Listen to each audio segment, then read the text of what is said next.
as he saw Jesus, he shrieked and fell down in front of him.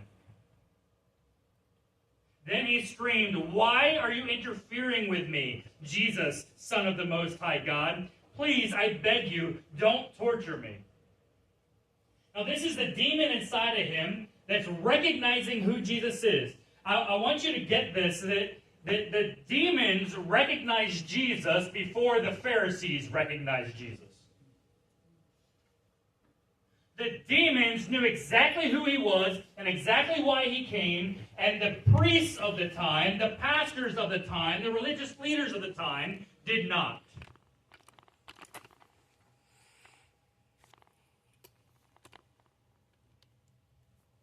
"Why are you interfering with me, Jesus, Son of the Most High God? Please, I beg you, don't torture me." For Jesus had already commanded the evil spirit to come out of him. This spirit had often taken control of the man, even when he was placed under guard and put in chains and shackles, and he simply broke them and rushed out of the wilderness, completely under the demon's power. So again, just a full picture of this guy, right? He's naked, he's living in caves, in burial chambers, in caves. He has broken every shackle and chain that's been put on him. They try to put guards on him and they run away scared. And this guy comes out to meet Jesus and is freaked out by Jesus and says, "What are you doing here?"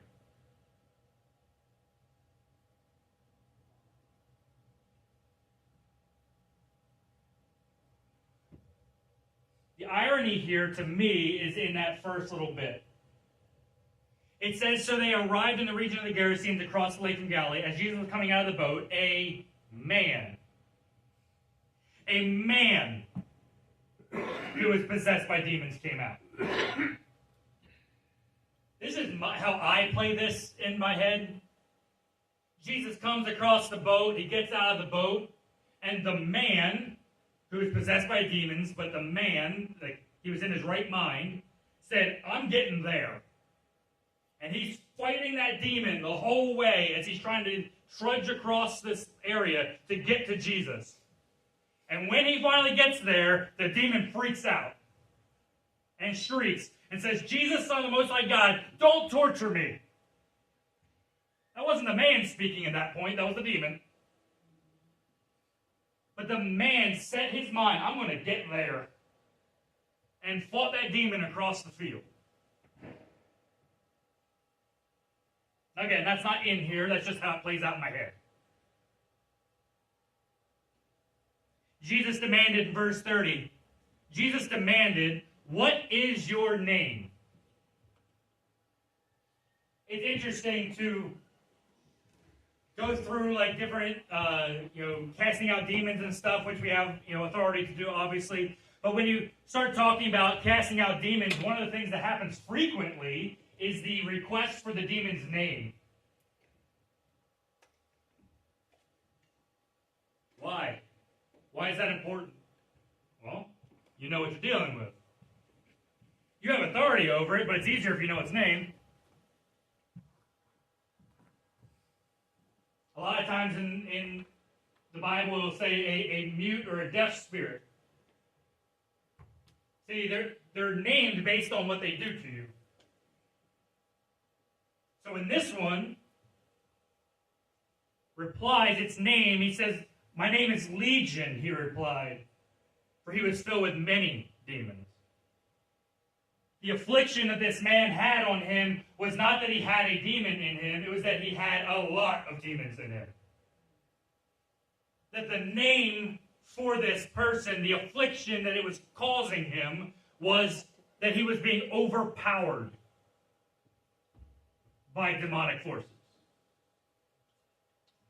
Jesus demanded, "What's your name?" "Legion," he replied, for he was filled with many demons. The demon kept begging Jesus not to send him into the bottomless pit. The demons know what awaits them. The demons know. See, there's a lot of people that say that they believe in Jesus. And I'm glad that they do. But I want you to know that the demons believe in Jesus too. Let me say that again. Demons know that Jesus exists. They also know that he's the Son of God. They also know that he went to the cross to die for people. They just know that he didn't go to the cross to die for them. So a lot of people say, yes, I'm a Christian. I believe in Jesus. Great. You have the faith of a demon. Let's step it up.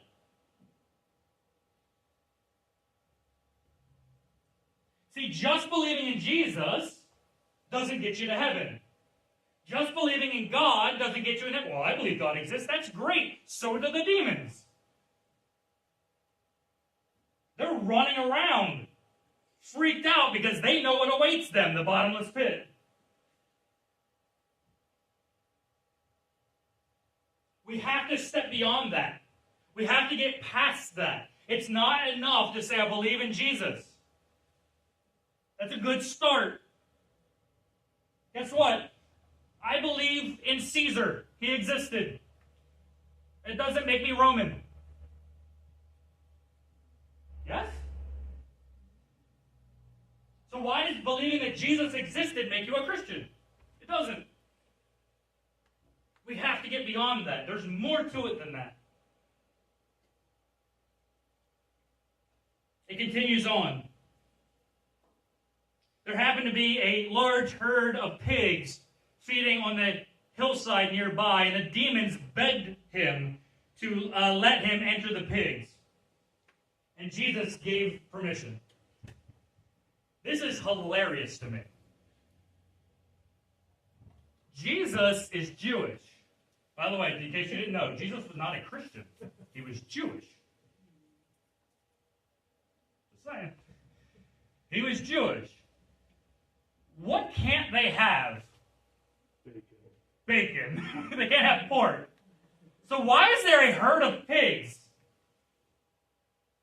Do you understand that the people in that area were totally contrary to what the Jewish religion was? They literally had herds of pigs. And what did the demon want to go into? The pigs. It's really funny to me because he didn't say, oh, let me go into some clean animal. They were like, yeah, let's go to the pigs. They're not supposed to be here anyway. Let me go to them. And Jesus is like, go for it. So the demons go into the pigs. It says in verse 33, then the demons came out of the man and entered the pigs, and the entire herd plunged down the steep hillside into the lake and drowned. Now, I don't think you understand fully what just happened, and this is the cool part that I think most people miss. Ready?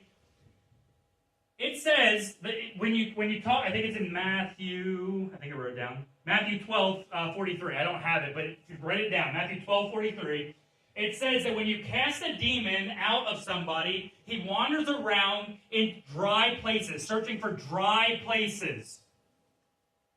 When the demon got cast out of the person and thrown into the pigs, they were looking for a dry place.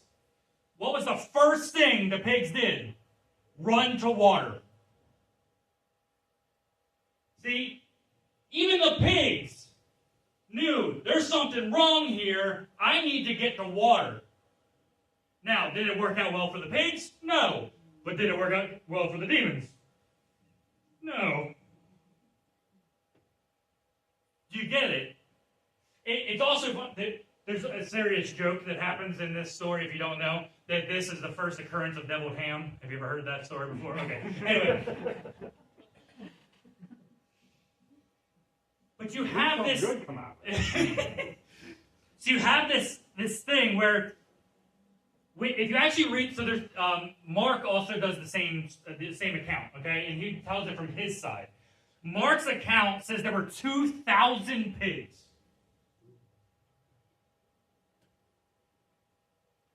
Remember, I am legion, for we are many. He was overpowered. The man was overpowered by demons. So much so that the entire herd, 2,000 pigs, ran down the hillside and drowned in the water. This one man had enough demons in him to possess 2,000 pigs.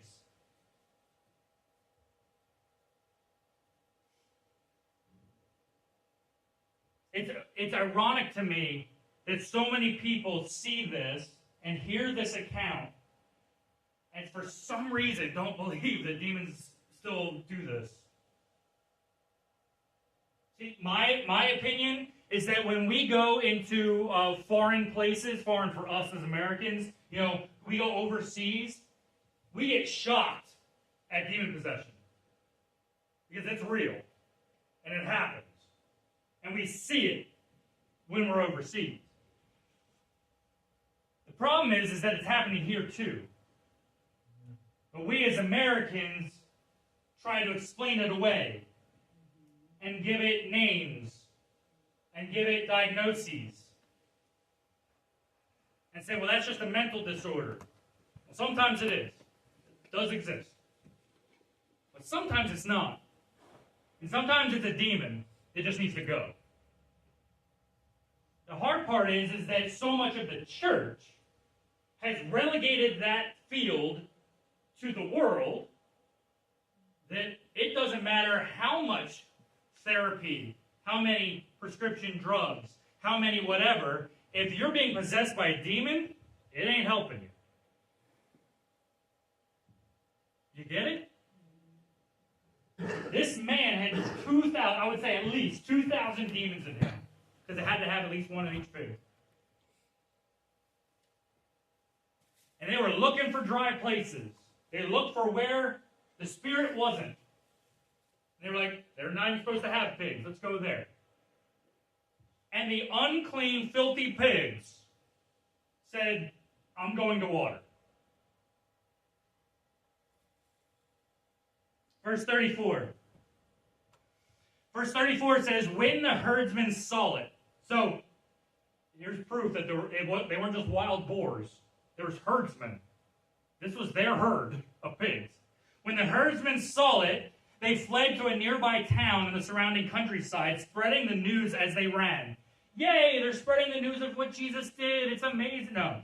People rushed out to see what had happened, and a crowd soon gathered around Jesus. Then they saw, this is so weird.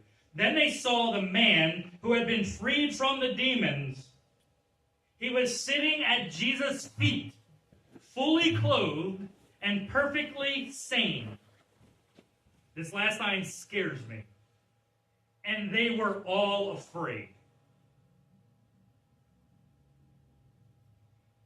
This demon, legion, was possessing this man. He was naked, running around, cut up, torn up. He was breaking every chain, scaring away anyone that would come near. And this man was delivered, sitting calmly, in his right mind, fully clothed. And that scared them. It bothers me. And it's pretty bad when the people, especially those that are supposed to be believers, are more worried about you when you're in your right mind than when you're not in your right mind. That worries me. Because there's a lot of believers, a lot of Christians that look at something, look at some move of God that's happening and saying, that can't be real because he didn't do it to me. You're not that important. God doesn't have to check with you before he moves on someone else.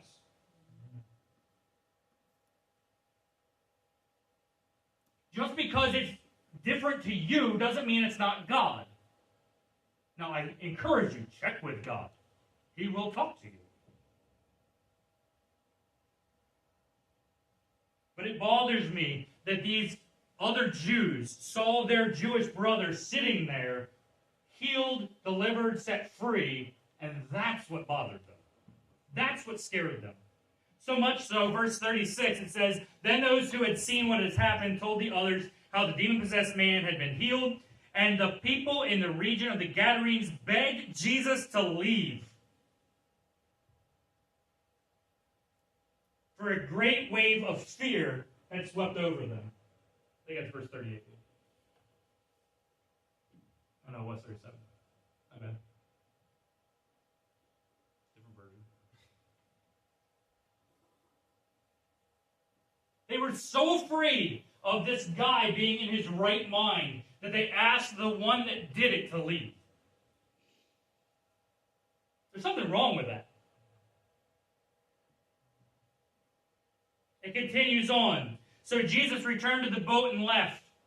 Listen. Crossing back to the other side of the lake. The man who had been freed from the demons, listen to this. This is the biggest part of this message. The man who had been freed from the demons begged Jesus to go with him. But Jesus sent him home, saying, "No, go back to your family and tell them everything God has done for you." So he went through the town proclaiming the great things that Jesus had done for him. These last two verses are where we're going to spend the rest of our time. The man who, by the way, we never know his name. He's just the man with legion in him, or the man possessed by demons, or whatever. We don't know his name. We know everybody else's name, seemingly, but not this one.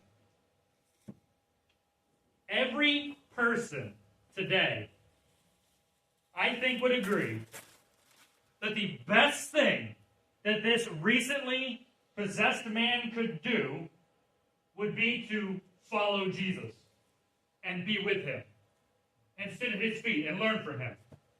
He had just been possessed by a demon for so long that it became normal. And I think most of us, if we would agree, would say that the best thing for this guy would be to go with Jesus across the boat, or across the lake on the boat. But Jesus decides that something else is better. Jesus instead sends him on a missionary journey. This man was just released from demons. Just released. I bet you he probably hasn't read the Torah in years. He probably doesn't know much of anything about what just happened to him. I had demons. I don't now. The only thing that changed was that he showed up. That's my message. And Jesus said, that's enough.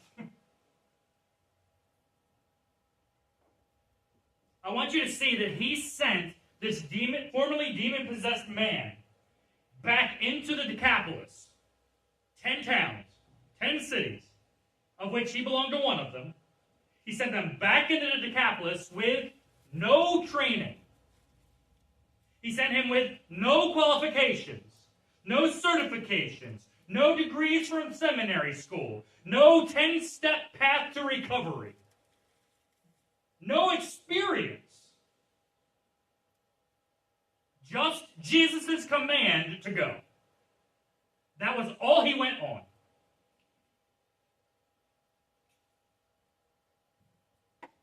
Anybody feel like, man, I got a lot more than that?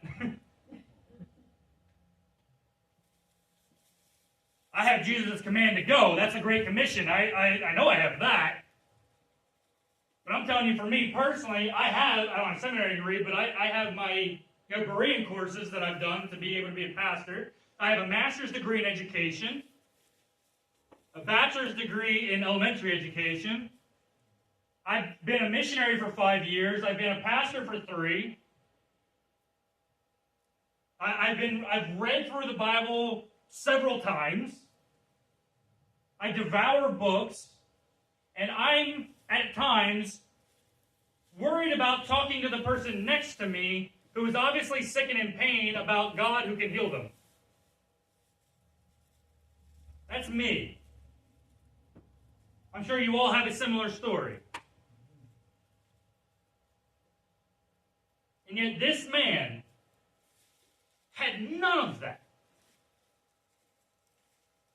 If he belonged to a typical church in today's culture, he would be, oh, that's so amazing. Now here, we're going to train you for 2 years. And then maybe, if you get trained correctly, then maybe we'll think about sending you out as like a helper.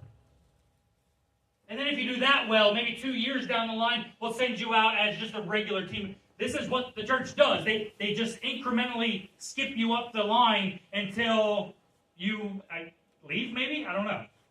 I've never gotten that far.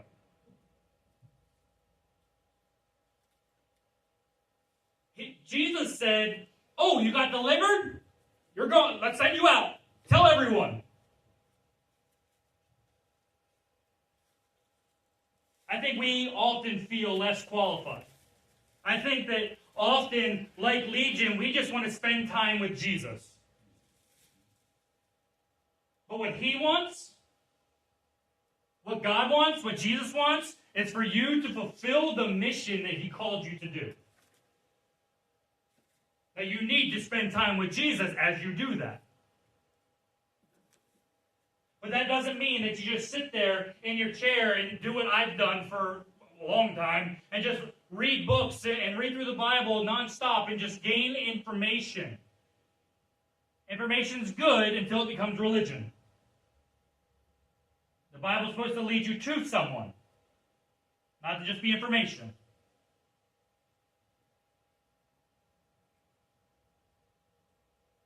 We just want to sit at the feet of Jesus, but instead what he wants is he sees everyone in this room, and he says, I designed you for a purpose. I made you for a reason. You are supposed to do this. I want to tell you that if you don't know what that is, ask him. Trust me, he wants to tell you. And I promise you that if he's telling you something, it's going to be impossible. You personally are not able to fulfill what he wants you to do by yourself. Because he wants to do it with you. You got that? So if what you're thinking, well, he wants me to give $10 in the offering plate every Sunday. Great, do it, but I think it's probably going to be more than that. Not necessarily more money, but another thing. Because I think everybody in here, I think even my kids could probably handle that. You get it? He wants you to fulfill your mission in life. And it's going to be so big that you have to have him with you.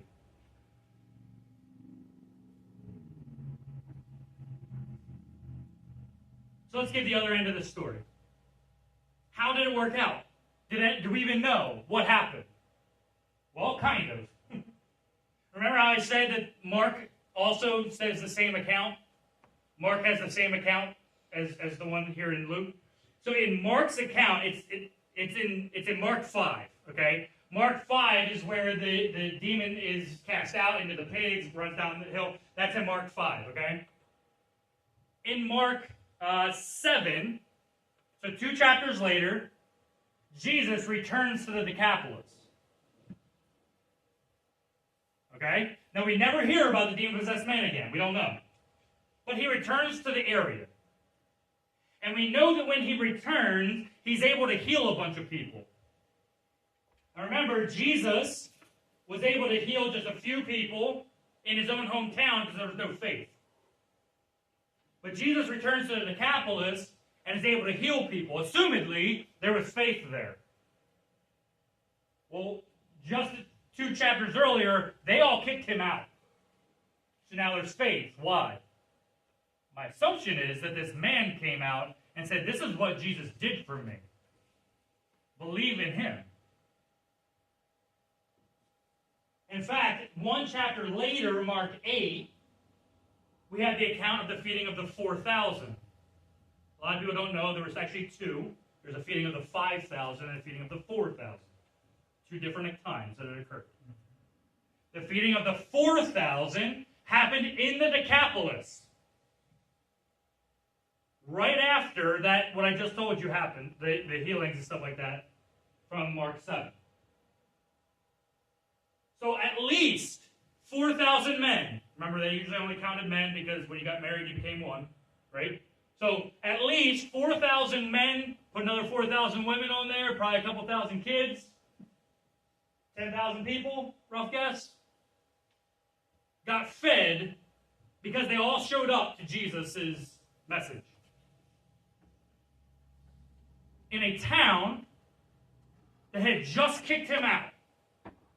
And the only person that was for him was a formerly demon-possessed man that met Jesus, that had an encounter with Jesus. This region saw a miracle. The man being released from the demon. They saw a miracle. And as a response, they kicked Jesus out. The healed man saved his area so quickly that just 2 chapters later, Jesus is back, healing more people, and holding a meeting of at least 4,000 men. It seems like Jesus knows what he's doing.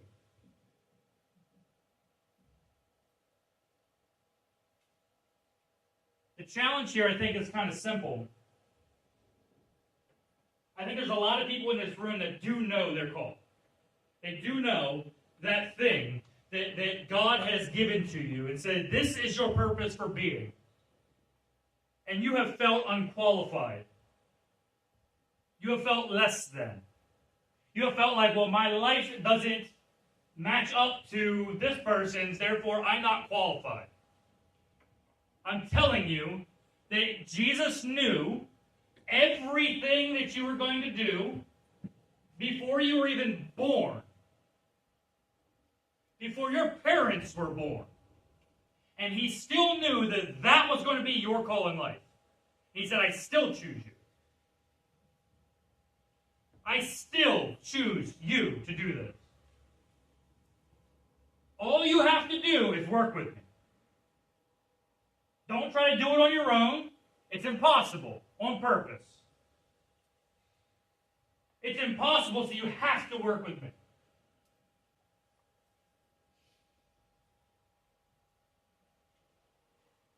One of my favorite sayings that I've heard, I have to make sure I get it right in my head first. Jesus doesn't call the qualified. He qualifies the called. Jesus doesn't care if you're qualified or not. I have a master's degree in education, and I'm a pastor. He doesn't care. This isn't, if anything, I should be back there. That's what I'm qualified for. But he doesn't care what you're qualified for. He just is calling you. And when you're called, he'll qualify you. He says, work with me. I'm all the qualification you need.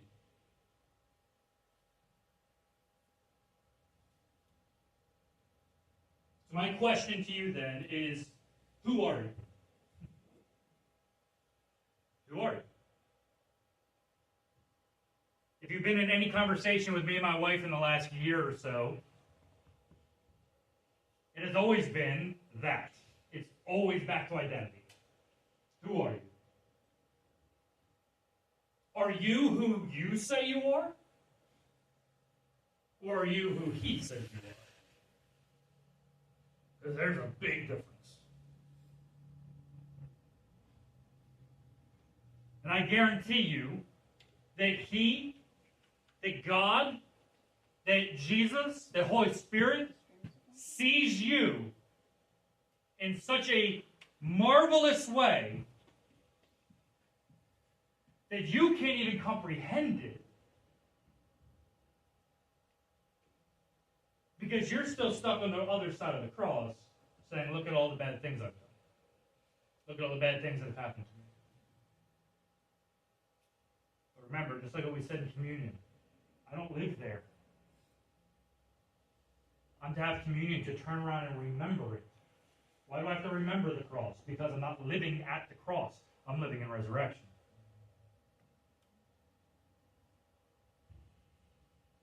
So who are you? Are we who we say we are, or are we who he says we are?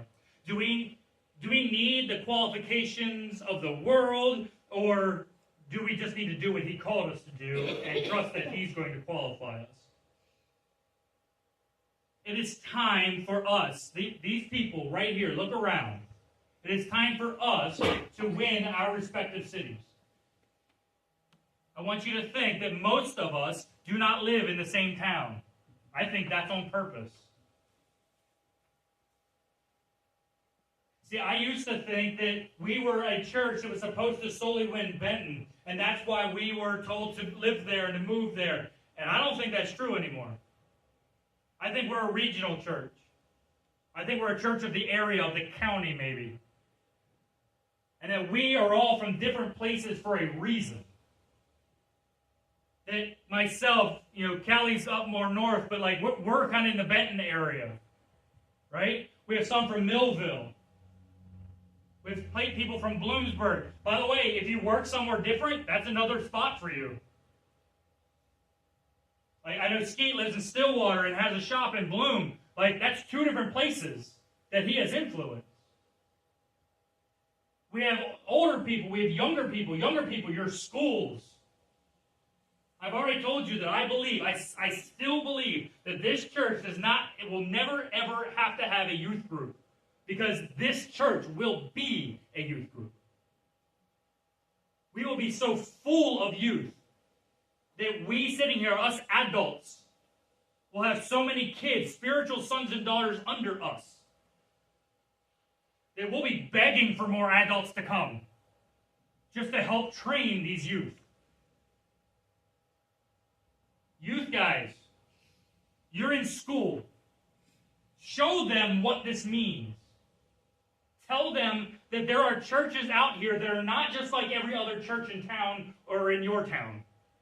That there's people out here that love you and care about you and actually want to see what's best for you, that want to train you, that want to teach you what it means to heal the sick and raise the dead and cast out demons, and that you have that authority.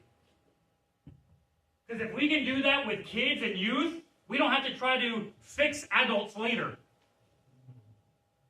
I was one of the ones that had to get fixed later. I think probably a lot of you may have been too, right? Wouldn't it have been easier if we grew up that way? So let's do it. Let's reach out to the kids. I want you to know that right now we're preparing for a Christmas thing back there, but when that's over, we're back to prophesying back there, praising back there, worshiping back there, back to healings going on in the back. They don't get a junior Holy Spirit. They don't get a fun-sized version. They get the whole thing.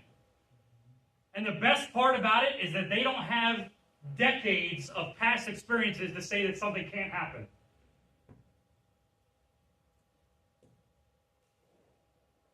Kids, youth, all of you. I know there's not many of you in here right now, but I know there's some watching. I know there's some in the back that will hear this later. Reach your friends. Reach your schools. Just tell them, give me one Sunday. Come to church one time.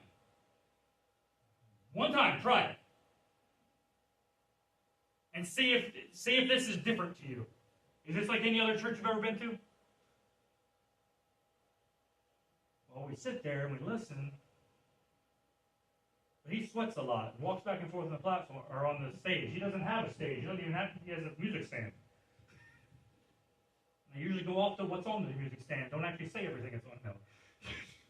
Shoot the rabbit. Okay.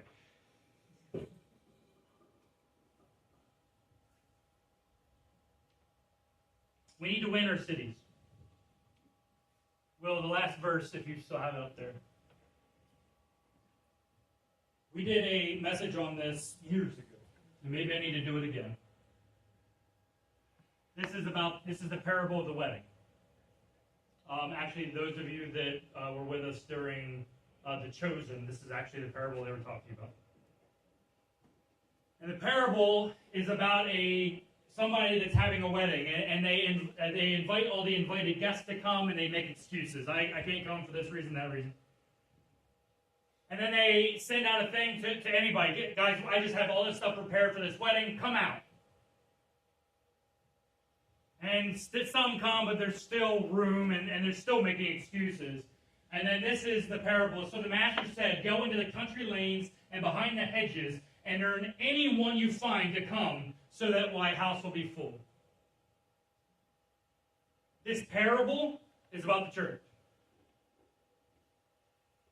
See, people that are religious, make excuses. The people that are expected to come to church make excuses. Well, I had COVID at home. I was fine. I didn't have to actually attend. I still am with Jesus. Whatever. They make excuses. Some people say, well, I'm good. I can do this online, or I'm good. I'll come to the big events and help you there. But on a regular Sunday, I don't need to do that. I still love Jesus. That's fine. That's those excuses, though, that this parable is warning against. Then he says, okay, go find people. Well, then they go and they find people that make sense, right? Well, I know you believe in God, so here, you can come to church, right? No problem. Oh, I know that you know who Jesus is. Come on, you can come to church, right? Come on. You bring him in. But it doesn't fill the house. And then he says this. Go into the country lanes. Guys, I hate to tell you, we're in the country. I've lived in this city. I know the difference. Bloomsburg is the country in comparison. Go into the country lanes and behind the hedges. Why are we going behind hedges? Because there's people that are hiding there. And what? And urge anyone you find to come. There's another version of this that says, and compel them to come. Bring people. Bring people into God's house. Bring people here. Even more so, you yourself come. I'm going to sorry, Elijah. Elijah's not feeling well today. He really wanted to come even though he was sick, and he was just couldn't do it. Okay? I actually, if you're like throwing up and stuff like that, maybe a good idea to stay at home. But if you're just achy, not feeling all that great, so I'm just going to stay at home, watch you at home, why not come here and get prayed for? Right? I don't want you like literally getting sick and stuff like that in church necessarily, but why not come and get prayed for? Well, I'm hurting, I'm achy, I'm whatever. Come on in.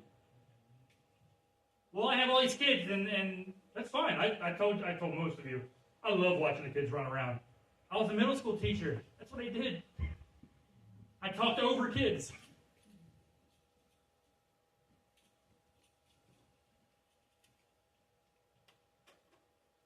I want to encourage you that this house right here is going to be full. I've had a very specific picture that was given to me that I wasn't allowed to give until recently. And I had a picture that this room was full, that the entire hallway was full, straight back, a chair on each side, so there was still an aisle, all the way full, all the way back into the other area, and that wall that kind of blocks in the men's room had a TV on it that was projecting what was happening here so that people could sit out there and watch it too. This is what I believe is coming. And I believe it's coming soon. Like this coming year soon. We need to start preparing for that. But even more so, like preparing the church, you need to start preparing. Because when all those youth come, they're going to be looking to adults to help train them. And I can't train them all. I need you. I want you all to hear this. All of you in this room, Megan, Will, Sarah, everybody, I need you to be ready for this. There's going to be nice, good kids and kids that are bouncing off the walls and trying to do drugs in the parking lot. And we want them all. You get that? This isn't a spot where we say, well, you can't be here. It's, come on in. We need to start preparing ourselves. We need to start preparing this location. Because it's going to be drastically different very soon. Okay? So I want you, right now, to start thinking, who am I inviting? Who's coming with me next week? Think about this. If each one of us brought one. If each one of us brought one other person. this place would almost be full.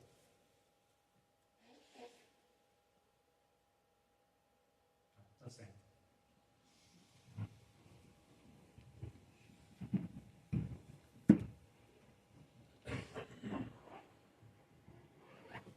This is about what time we normally end, and we don't have prayer after this.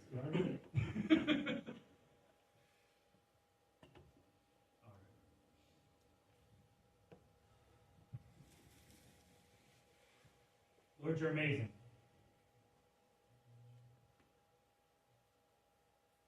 Lord, I ask right now for everyone in this room, everyone watching online, everyone in the back, everyone in the front, everyone everywhere, everyone that's hearing this, my voice right now, I pray for an encounter with you. A marvelous encounter that only you can give. Something that we cannot rationalize away. That when we are out of this encounter with you, there is no doubt that you have spoken to us, that you have touched us, that you have dealt with us however you need to, because you're the one that's important. Lord, I ask right now in each and every person's mind that's listening, for 1, 2, or 3, or 5, or 10 people to just come into their mind that you have already prepared to begin a relationship with you. And I ask that everyone here that has those thoughts right now in their head will remember them, will write them down, and this week will contact them and say, I have a place for you that is totally unlike any other place that you've ever seen before, and you need to come and encounter Jesus. You need to come and join the family that we are a part of here.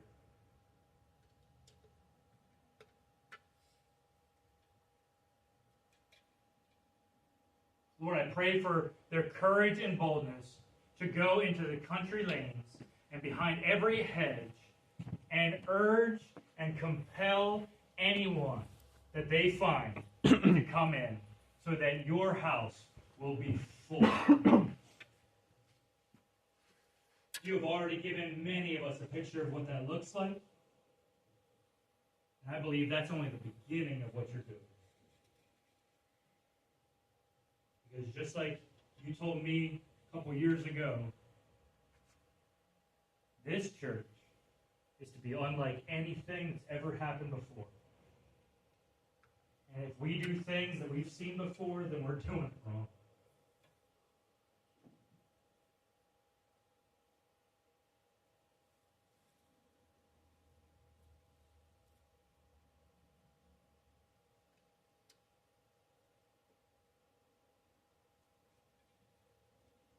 Give us courage and boldness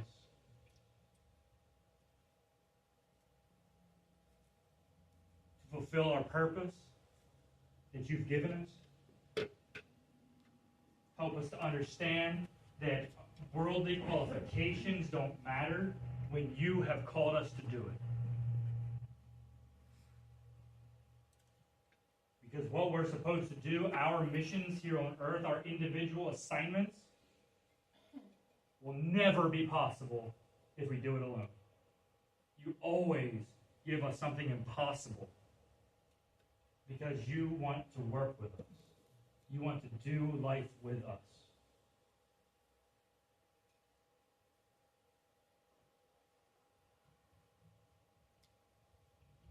Lord, thank you. Thank you for what you're doing here. And we worship you for how amazing you are. In Jesus' name, amen.